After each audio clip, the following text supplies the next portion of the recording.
So I made a video yesterday talking about two events that I might go to.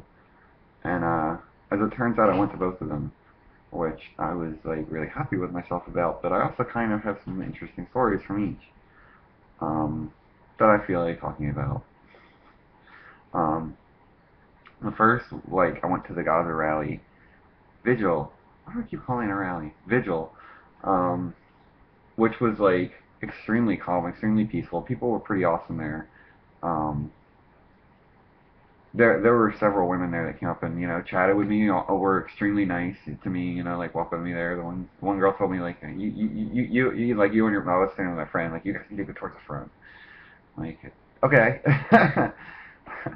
um, but pretty quiet. Like not even any talking anything. A lot of kids and stuff there, families. And it was on like a street corner in front of like this. Ironically, to me it was ironic. Like at first I was like really, but then it became ironic that it was in front of like this Chick-fil-A. And it's Chick-fil-A that's not open yet, so it's like one of the standalone stores, and they're still like building it. Like it opens later this month, I guess, so it's like mostly built or whatever.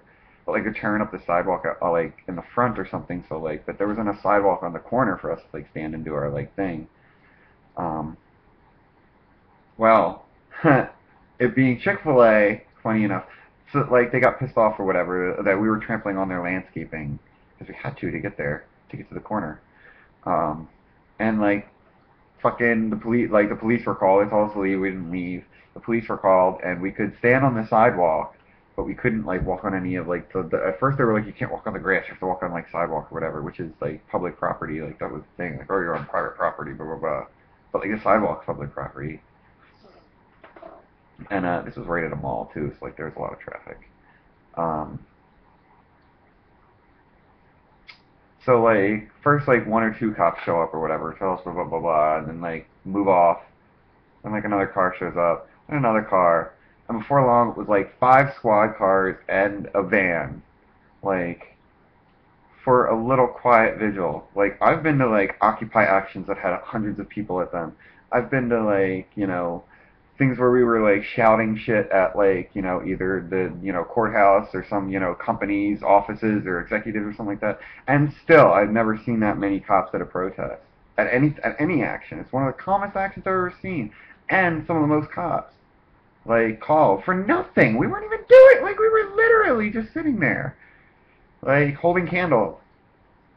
I was pretty like, it's kind of weird. It's kind of strange that it was like all of a sudden. I mean, you could say like it was the power of like corporate America or whatever, but I don't know. I've been to other protests where the power of corporate America was there too, more so, and still not the same kind of presence because it was all white people asking for white people rights. you know, uh, racism is a funny thing, even out here in the Midwest. Mm.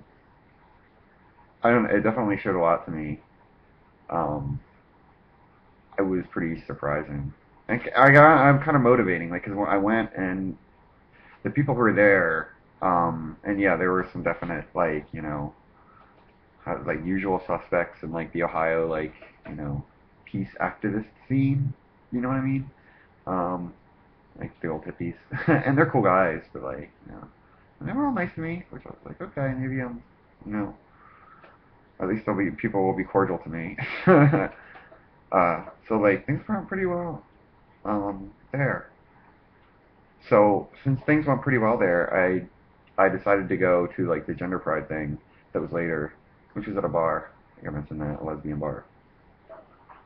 So got all ready, got dressed, um, got all pretty, went, and even as we're walking in, this biker dude, is like, who I would have thought was like a leather guy, like or a bear or something like that. Had he had a more mustache and everything, which isn't really that kind of bar. I never seen that kind of crowd there. And he like totally stared me down as I was walking in. And I was like, what the fuck? So like we walk in and I could swear that we walked into the wrong bar. Like the crowd was, I mean it looked like we walked into a straight sports bar from the crowd. Look at the crowd.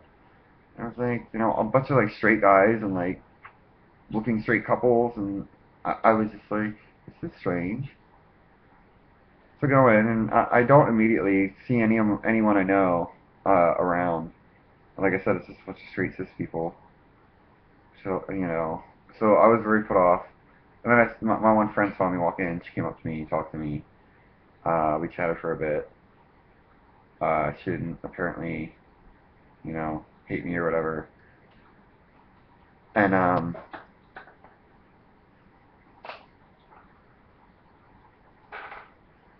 so I hung out, though there wasn't anything else going on.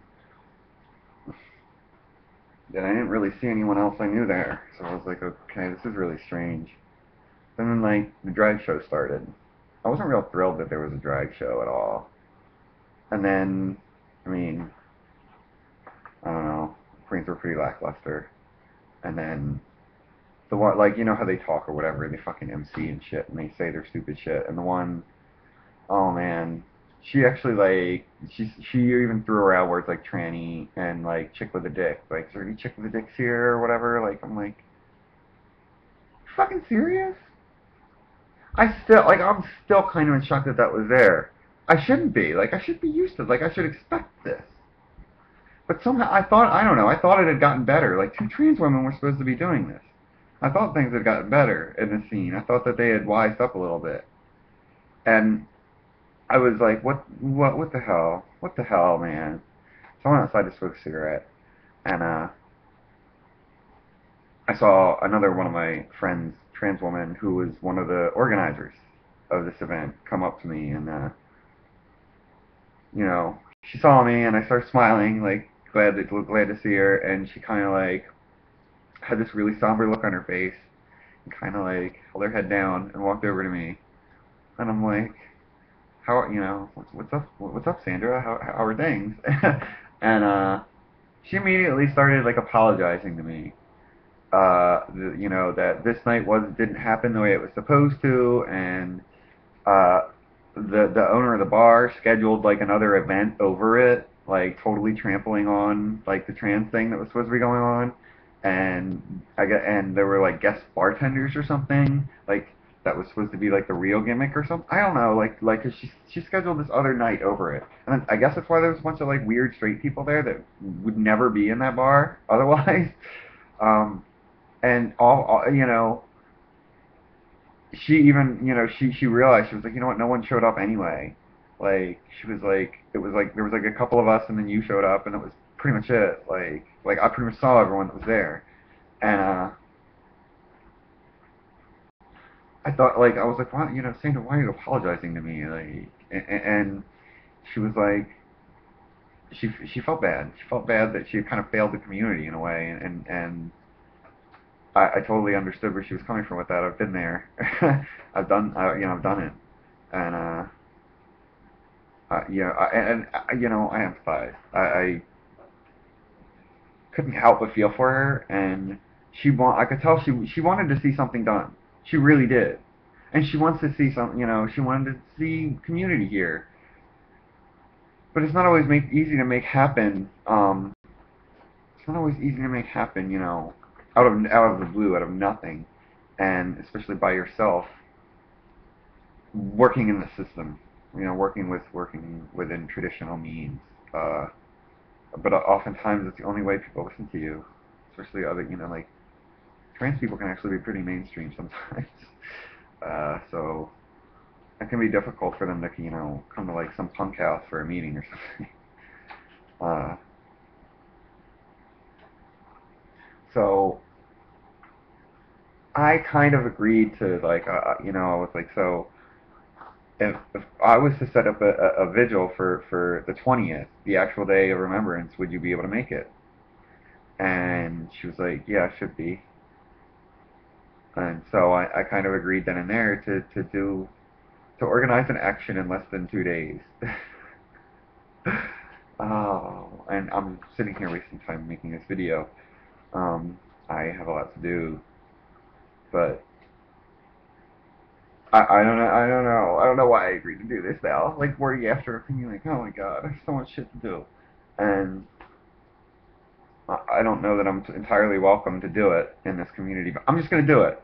I'm just gonna, like, push forward, read my like write some vociferous speech like I did last year, and I don't know, hope that things go well. Bring candles and hope that things go well.